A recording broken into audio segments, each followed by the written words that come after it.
So welcome to everyone for our Christmas Sunday service.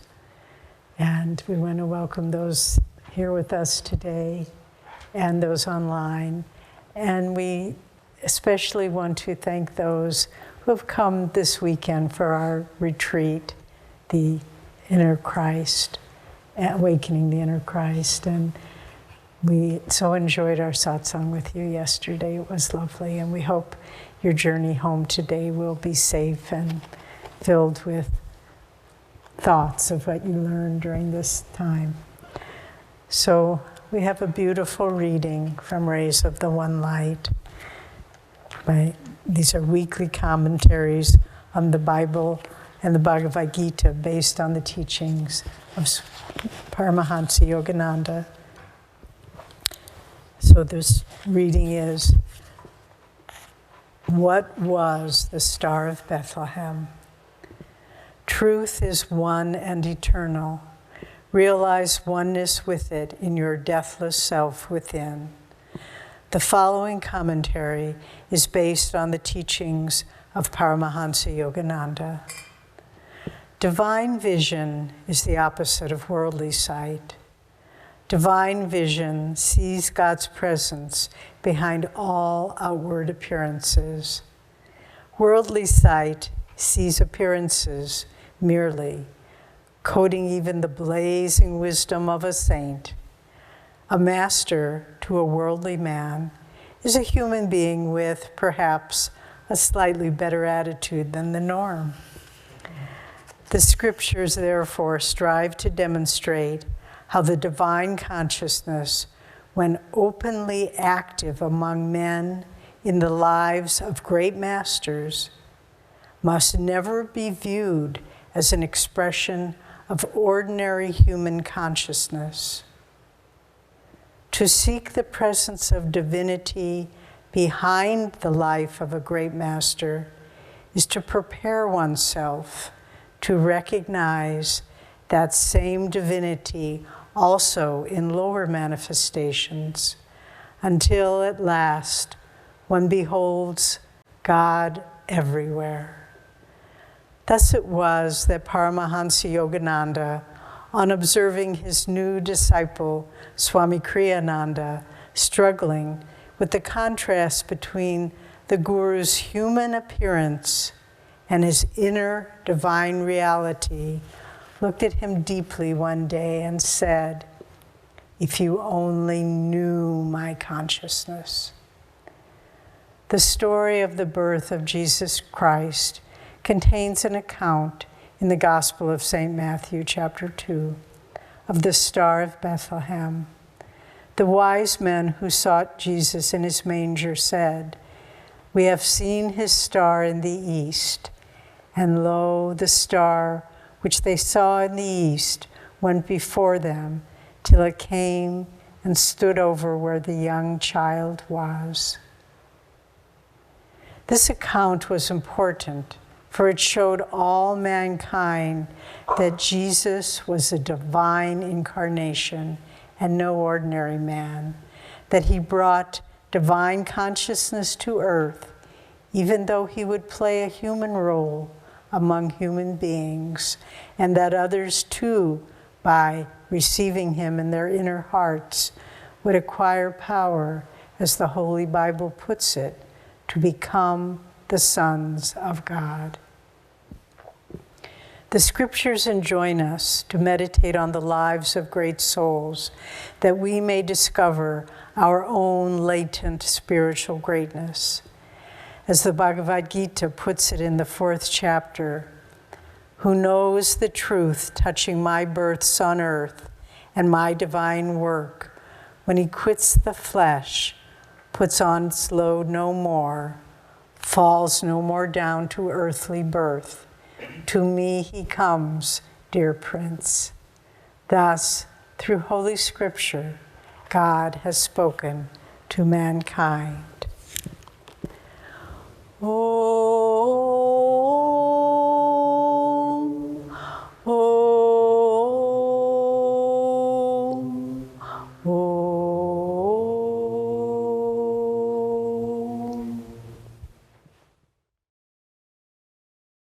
Good morning. I too want to welcome all of you and also all of those who are watching online. It's an odd thing to, in a sense, it's useless to tell someone to think of God because there's nothing else we can think of.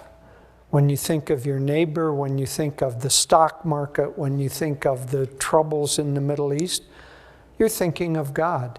The difference between a master or a saint and us is that they know that they're thinking of God when they think of those things. We think we're thinking of the neighbor or the stock market or the troubles. And because we're in that delusion, we get confused. We think everything is separate. That's really the only difference. We'll get there by and by. Yogananda wrote these beautiful prayer demands called Whispers from Eternity. And this is one of the most important of all his prayer demands, and in fact, the only one that I know of in here that has a little kind of a parenthetical statement after the end of it, says this demand especially should be repeated mentally with deep concentration until the prayer thought becomes fixed in your superconsciousness by the conviction born of deep faith. And so with that parenthetical thought, let's listen to this prayer demand. Demand for the opening of the spiritual eye to find God in everything. Exactly what I was saying in that little preface. My eyes are enthralled, O Father, with the beauty of earthly flowers, with life's passing scenes, and with the sailing silent clouds. Everywhere, all I see hints at thy presence. Open that eye in me which sees only thee. With that gaze, may I behold thee above, beneath, all around, within, and outside me. Teach me in all things to see only thee.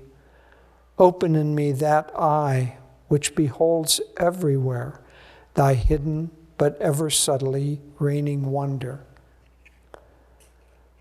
So this opening of the spiritual eye is particularly pertinent to today's talk for two reasons.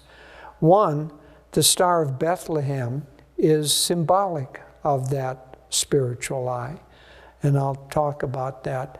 Secondly, when the entirety of the opening of that consciousness of the spiritual eye that allows you to see God everywhere, then we merge with the Christ. We merge with Christ consciousness.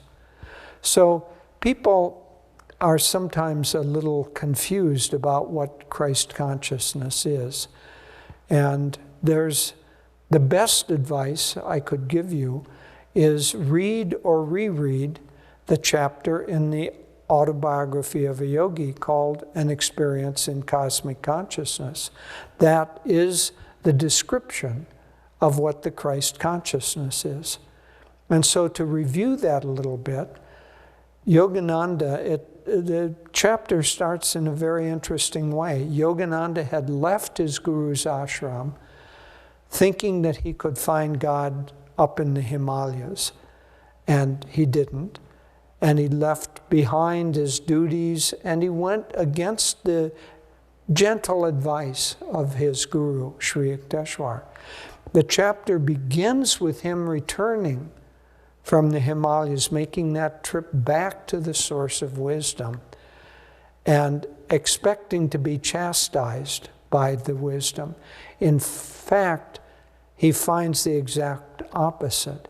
He finds universal love and acceptance. And that opens his heart, he said, to prepare him for the experience in cosmic consciousness. And then a few days later, his guru calls him to him and gives him that experience. He taps him above the heart, and the breath goes out of him, and Yogananda, his consciousness expands. And first, he describes it as his consciousness expanding, so that instead of seeing just forward with our two eyes as we do, he sees in 360 degrees. And he sees not only the things that the eyes normally see, but as if kind of with X-ray vision, he sees through things.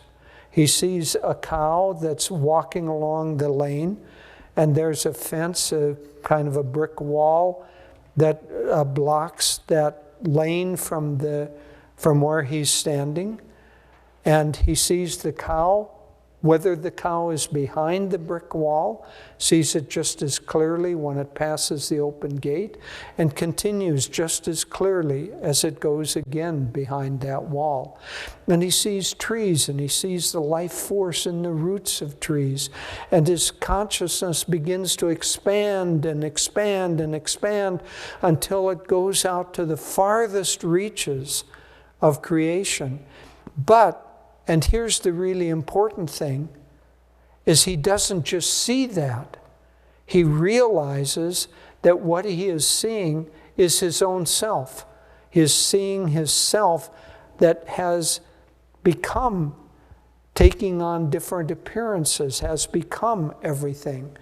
And he says, then I realized that the center of this vast imperium, all of creation, is a point of intuitive perception in my own heart.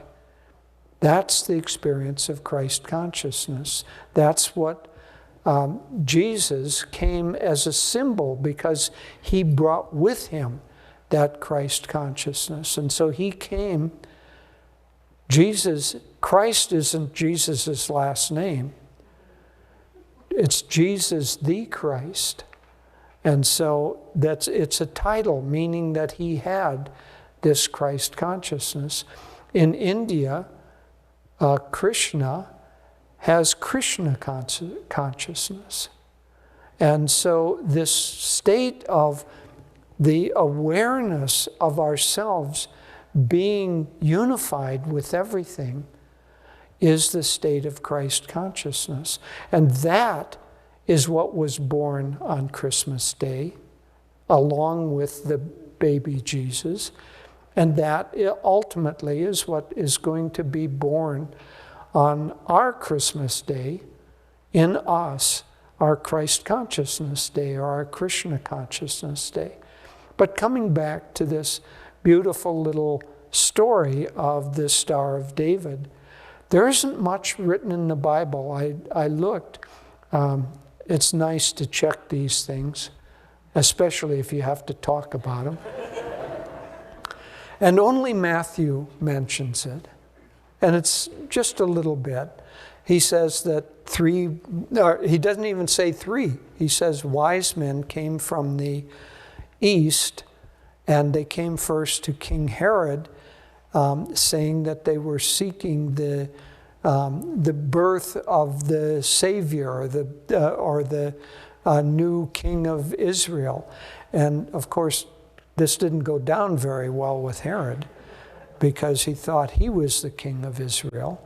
And so he said, go and find this child and then come back and tell me where he is, because I too would like to go and pay him my respects. And so the wise men go, and they are following the star. They have come from the east, and they see a star that's in the east, and they're following that until it comes and stops above the where the child is in Bethlehem. Now, Swami points out on a factual basis, there's something really fishy going on here. It does not work. If you're traveling from the east, and the star is in the east, and you're going toward the star, which direction are you going? You aren't going west. And so that's the first thing that's wrong. Now, the solution to that is that in our body, the top of the head is north, the bottom of the spine is south. This part in front of us is the east, and behind us is the west. So the solution to that is that they were following the light that was seen in the east, meaning in their own spiritual perception or forehead, and they were following that intuitively. Then Swami also points out a second thing that's wrong with this account. What heavenly body ever stops over something? Now, you could get yourself positioned in such a way that, let's say, Venus or the full moon was over the temple here. And so you might say, well, that star is over the little town of Bethlehem. But if you move over to the buildings over there, the moon is no longer behind this building, because it's afar.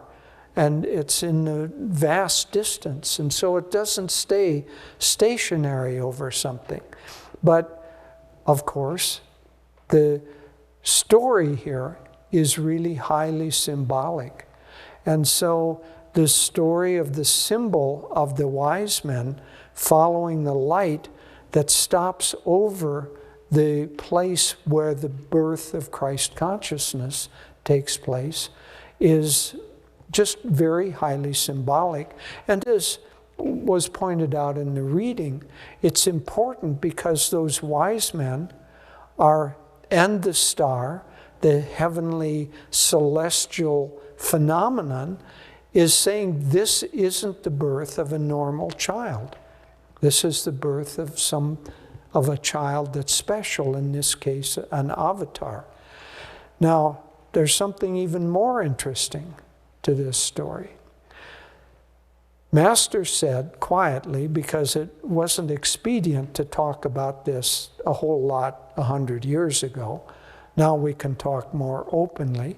He said that the three wise men were three, and they were Babaji, Lahiri, and Sri Yukteswar. And they came at the time of the birth of Jesus to honor him. And then when Jesus, there are 17 years missing from the Bible, from the story of the most important person in that religion. You'd think somebody would fill in that gap somehow. Well, the reason that the gap didn't get filled in is because Jesus left and returned that visit, went to India, and studied with the great masters, preparing for his mission, which when he came back, he was, 30 years old or something of that sort. And then he began his mission, and then the Bible picks up again at that time. And so the fact that this visit came from the wise men from the east, they were avatars, they were masters themselves coming to empower the mission which would be life-changing to the world-changing mission. And here, 2,000 years later, it's still going on. And for those of you who were not a part of the community satsang that we had on Wednesday night, Devi and I read our blogs, and I've written a little Christmas story about this, which will come out next Friday, which is Christmas Eve. And it tells the story of what happens when the three men arrive at the stable with Jesus. So you'll enjoy reading that. I hope you'll enjoy reading that. You'd better enjoy reading that. Okay, so far we've been talking about the outer layer of this. And it's an interesting story, but it's not what's really going on. What's really going on is that this journey of the wise men following the star is symbolic of the universal journey that all of us have to make. And in fact, it's the universal story of what life is all about and what the purpose of life is all about. And so what's going on inwardly is that the star represents the light which is seen at the spiritual eye. When we achieve Christ consciousness, we will achieve it at this point. So the spiritual eye, which is inside, it's, one might say, the projection of it's the positive pole of the sixth chakra, or it's the projection of light that resides in the spine. The shape of that spiritual eye is a golden halo with a deep blue field and a 5-pointed white star in the middle of it. So that's the spiritual eye, which will be seen clearly in meditation when we become calm enough. So following the star means that we're trying to get to the point where that star is. We're trying to see that star. Now, it isn't a Christian symbol, a Buddhist, a Muslim, a Jewish symbol. It's a universal reality. In Assisi, they wanted to have a beautiful representation of the spiritual eye made. And because one of the members, one of the leaders there, Narya, his family were in the glass making industry in Venice, where they make beautiful Venetian glass. And so he went to one of these really beautiful, wonderful artisans to have him make out of glass a representation of that. And when he described it, the artist said, "What is that? Tell me, what is that? I've been seeing that image since I was a young child. Tell me what that is." And so that universal outer symbol of the star, we all are going to see that. We all do see it, although maybe it's just a little muddy. When we sit to meditate, we lift up our eyes because the consciousness follows the eyes, and we look into the light at the forehead.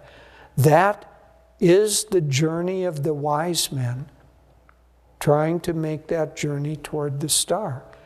Now, their outward journey was if the distance between New Delhi and Jerusalem is like 2,500 miles. So it took them months and months to travel physically to make that journey and to go back. And so that arduous journey is again symbolic of our journey in trying to, with our consciousness, with our life force, reach to and merge with that star. One of our ministers, Ananda, said something very amusing and very true many years ago. He said, people say the spiritual path is so long. It isn't so long. It's about 3 feet long. It's from the base of your spine to your spiritual eye. And so that journey of 2,500 miles is really a journey of 3 feet, or you could say it's a journey of no distance at all, really. But speaking metaphysically or symbolically, that journey of following the star is us trying to calm and withdraw our life force, which is otherwise outward, under the reign of King Herod, who doesn't want us to follow that star and wants us to go back and tell him where we found it.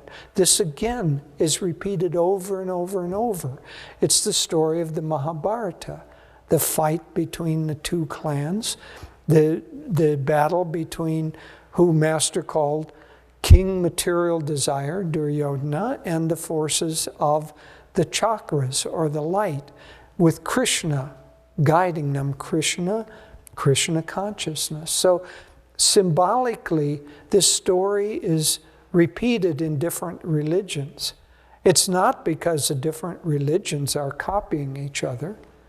In fact, the Christian missionaries said that the Bhagavad Gita had to have been written after the scripture was written about Jesus, the Bible. They said, well, it had to be written after that because there are so many similarities that they must have copied it. Well, every spiritual journey is the same thing. And we're going to hear it symbolically represented as the story of the flight of the little bird in the festival that we'll read in a few minutes. So the consciousness goes out. The consciousness begins from God. After all, as I said at the beginning, that's all that exists. Everything, period, is God. But in order to carry on the drama, God takes a part of his consciousness and he sends it out on a long journey, like that little bird, represented by that little bird. And that journey is possible only in consciousness, because ultimately that's all that exists. But it makes the little bird think that he's separate from everything else. So our little spark of individuality becomes, by extension, the ego that thinks that we're separate. And that ego, at its deeper level, knows that it isn't and wants to get home. We're basically like salmon, We've been born, we go out into the sea, we swim around, but then ultimately we're impelled, we want to swim our way back up that spinal river and come back to the place of our birth. We're born from God. We want to and must return to God. And so that journey ultimately is the journey of this spiritual path. And it's always the same everywhere, no matter how different cultures or different times or religions might present it. It's basically the same eternal, universal story. And you and I are a part of it. And really, all we're trying to do is overcome our delusion that we aren't a part of it. Our delusion that we're separate from it. And that's what is represented by the journey of the wise men. So all of us being, as I said during the fire ceremony, we're all apprentice wise men. And we're studying. That's why Krishna says, he who knows the truth of my births. And Swami goes on to say that we should study the lives of these great saints. The outward study, the reading about them, doesn't give us the experience, but it gives us the motivation and the direction needed to want that experience. But that experience comes ultimately always within our own self, because nothing else exists. So within our own self, the journey of this spiritual path is simply this: to calm ourselves sufficiently to go into that great state. Now, I mentioned that it's the state of cosmic consciousness that Yogananda talked about in that beautiful, pivotal chapter. He ends the chapter by saying something very interesting. He said that as often as I was able to stop or calm the twin tumults of breath and restless mind, I returned to that state. And so, one can say that the whole of the spiritual path is the journey to try to still the tumults of the breath, which represents the breath is our energy or our life force.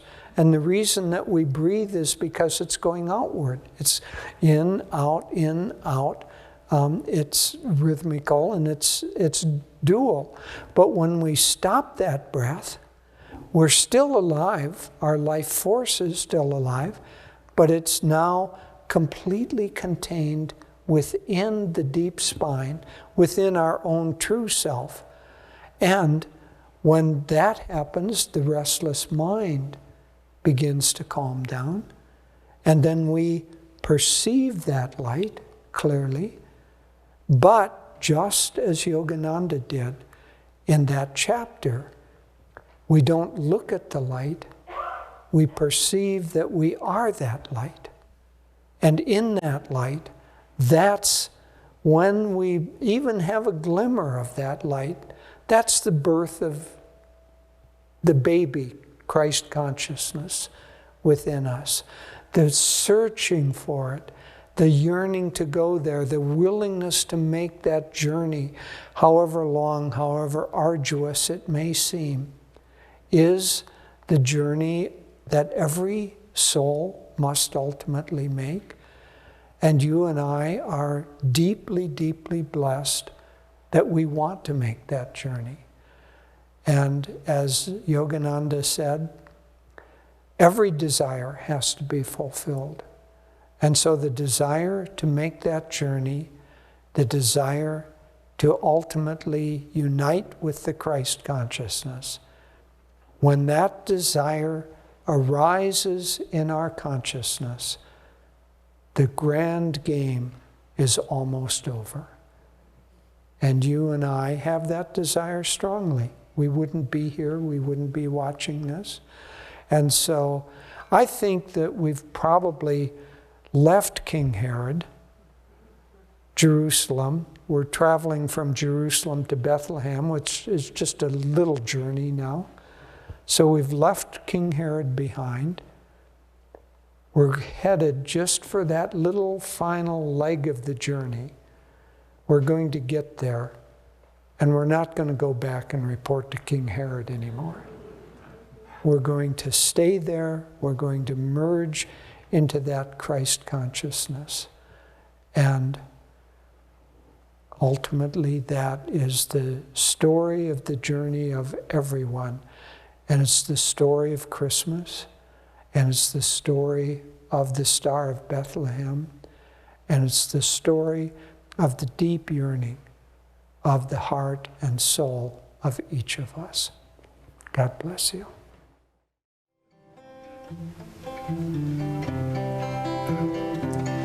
Long ago there was a little shed that 3 mighty kings did bow their heads to a gentle babe of low degree, whom men called the Son of Mary. Who tell to me this mystery, how a tiny babe in a manger laid? Could so many hearts to love persuade this holy Son of Mary?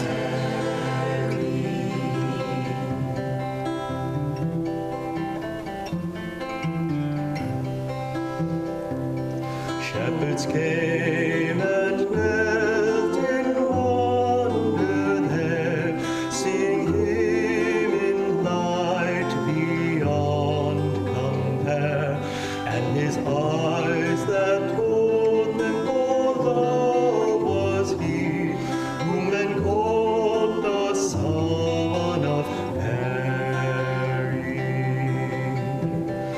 Who tell to me this mystery, how a tiny babe in a manger laid?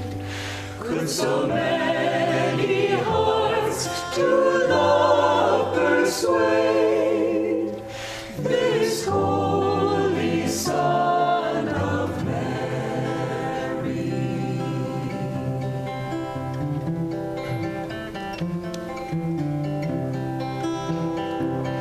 Wonderful it was that Christmas day, how from far and near they came to pray, how from far they glimpsed his majesty, whom they called the Son of Mary.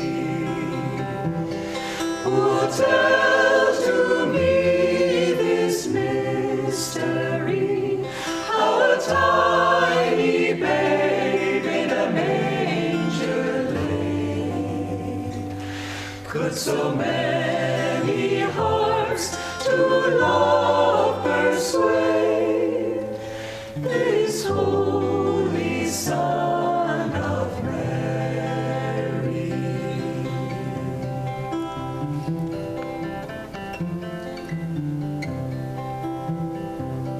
Could it be that in that little one Spirit's universal love did shine? If it's true, he lives in you and me, whom men call the Son of Mary. Who tell to me this mystery, how a